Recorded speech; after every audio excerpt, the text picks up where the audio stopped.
At dahil nga po mga bossing ko, ngayon ay huling araw na mga bossing ko ng buwan ng Mayo at huling biyernes na rin, May 31 mga bossing ko. Gawin po natin ito para ngayon darating na June mga bossing ko ay siksikliglig at umaapaw at maraming pera ang darating sa atin. Ngayon, kung gagawa ka ng ganito, isikreto nyo na lang.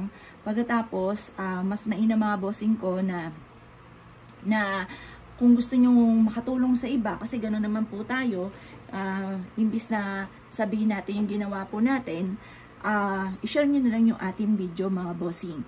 Ngayon po mga bossing ko, ang kailangan natin ay piso, ganoon din po mga bossing ko ang dahon ng laurel, at ganoon din po ang asukal. Asukal po ito mga boss.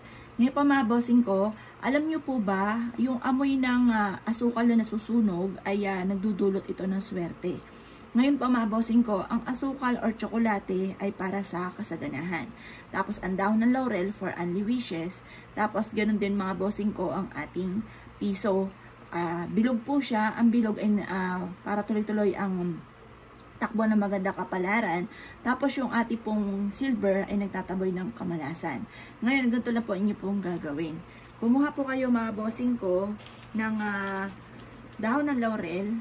Ngayon, isulat po natin dito kung magkanong amount na matagal mo nang gusto na makamit, lalo-lalo na ngayong buwan na ito mga bossing ko ng June. Kasi ngayon ay, halimbawa ngayong Mayo, ay sobrang paghihirap nyo sa pera, lubog sa pagkakautang, at ito ang pinaka nagpa-pressure sa inyo, sumasakit ang ulo nyo dito sa mga bayarin. Ngayong Mayo, tuldukan natin ang kahirapan. Ngayon, basta lalo nyo sisipagan, tiyaga-tiyaga lamang, walang imposible. Basta positive ka lamang, makakamit nyo kung ano man yung ninanais ninyo. Ngayon pa mga bossing ko, isulat po natin dito ang kung magkano yung amount na matagal mo nang gusto. Halimbawa, ito halimbawa lang, 7 million.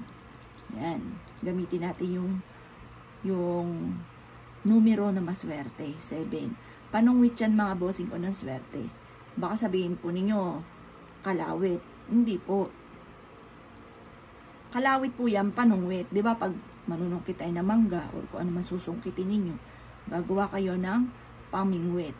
Yan, panungwit. Yan. Yan mga boss.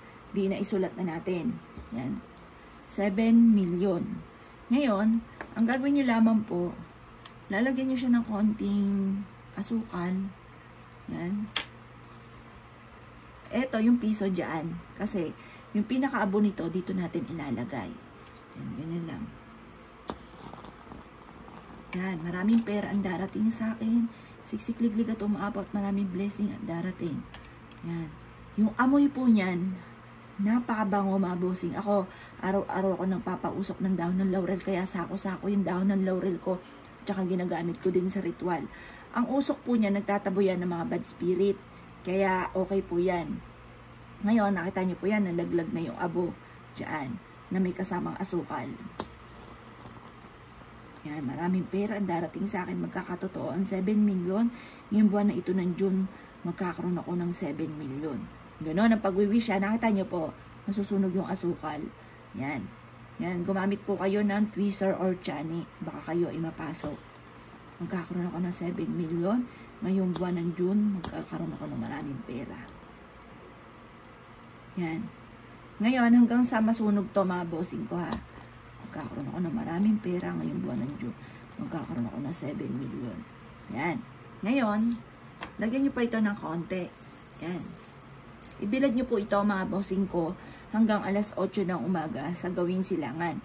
Gawin nyo po ito ng mga bandang alas 7. Tapos, mag-wish ka na lahat ng gusto po ninyo. Kahit sa isang dahon lang ng laurel, ibulong nyo lang ang lahat ng inyo po mga nais. Halimbawa, magkaroon ako ng maraming pera. Hindi na ako mamumblema sa pera. Ngayong buwan na ito ng June, maraming pera ang darating sa akin. Hindi na ako mangungutang. Or kung mangungutang kayo, makakabayad kagad ako sa akin mga pagkakautang. Iaadya lagi ako nito kung saan lagi ako suswertihin. Or kaya sa aking negosyo, magkakaroon ako araw-araw ng malaking benta. Or kaya sa mga tinatayaan ko numero, banggitin nyo rin yung mga tinatayaan ninyo.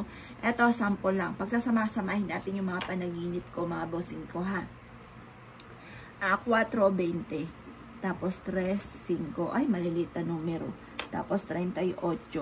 Tapos ang edad ko, magpo 43 na ako. 2, 4, 6. O, sakto. 420, 35, 38, 43. Yan po mga bossing. Sa numerong ito, sa numero na ito, ako ay yayaman at mananalo na ako ng jackpot. Yan.